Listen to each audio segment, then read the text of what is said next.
Hi, I'm Debra Graugnard of Joyfully Living Wellness. Welcome. Recently, I put out an email soliciting questions because I found that in all of the teleclasses and everything that I do, that the best teachings come in response to specific questions.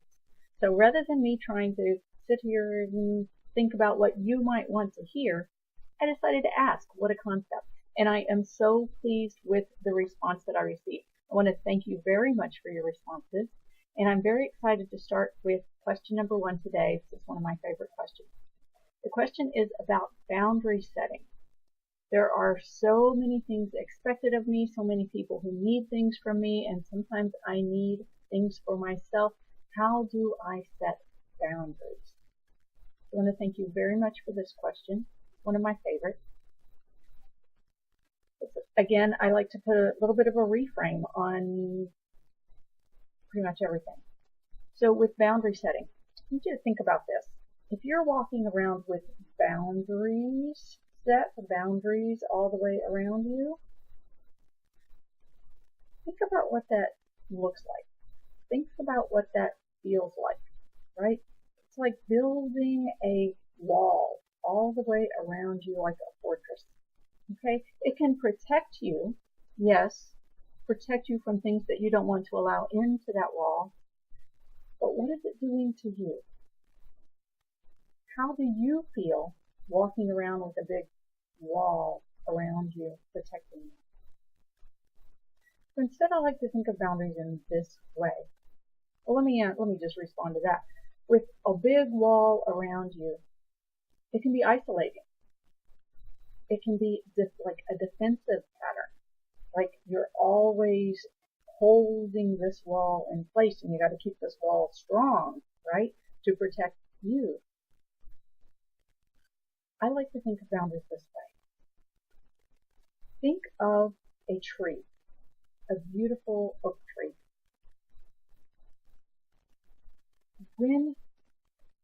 If you were an oak tree and the wind blows, what happens with this tree? If you are a leaf on this oak tree, you get tossed about by the wind, sometimes not from the tree. If you are one of the limbs of the tree, you can get blown around a bit, right? Not as much as the leaves, but you still get blown around a bit. Can get broken if the wind blows really hard. Now go in a little bit more to the branches, the main branches of the tree. Yeah, they're going to be a little flexible. They're going to move. They're going to bend. But they're not as likely to get tossed about and broken as the smaller limbs and, of course, the leaves. And now think of the trunk of the tree. The trunk of the tree, strong, firmly rooted into the earth. The wind can blow and blow. Pretty much takes a tornado to uproot an oak tree. And it's a direct hit from a tornado to uproot the oak tree. But this oak tree, at the trunk of the oak tree, firmly rooted into the earth. The wind can blow and blow. And this trunk stays rooted. Its roots are firmly in the ground,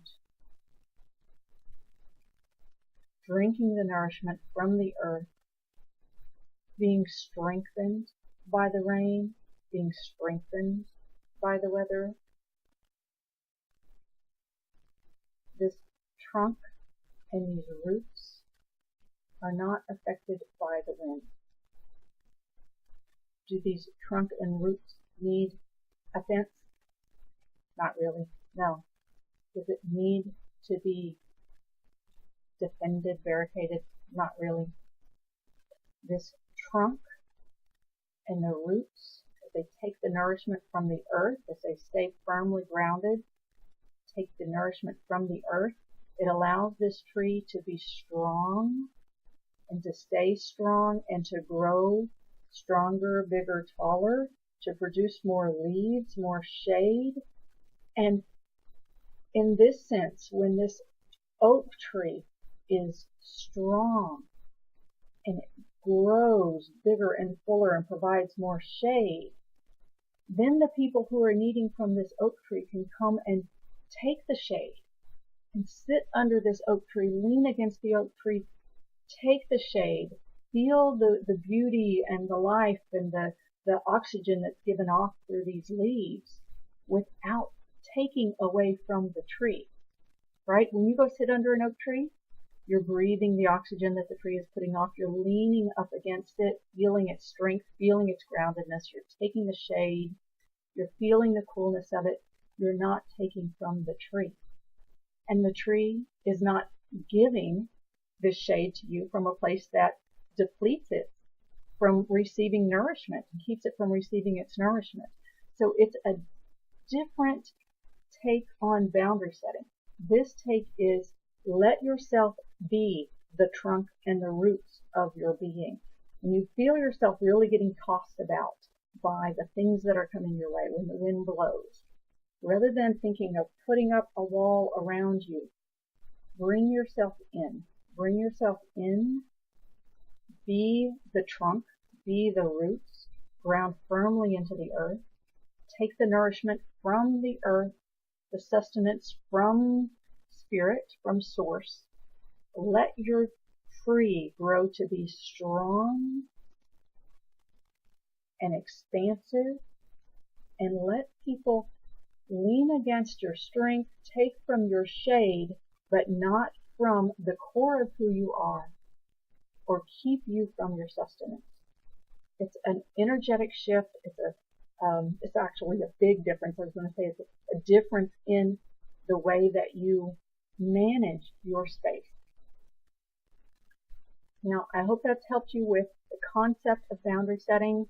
Next week, I think I want to talk about giving from that place, like how to give in a way that's not depleting. Let this concept resonate with you for this week about boundary setting. Next week, we'll talk about giving from a place that doesn't deplete your resources. We'll talk more about that. So I hope you've enjoyed this. For more information, contact me, Debra at joyfullylivingwellness.com. That website is joyfullylivingwellness.com. Thanks so much. See you soon.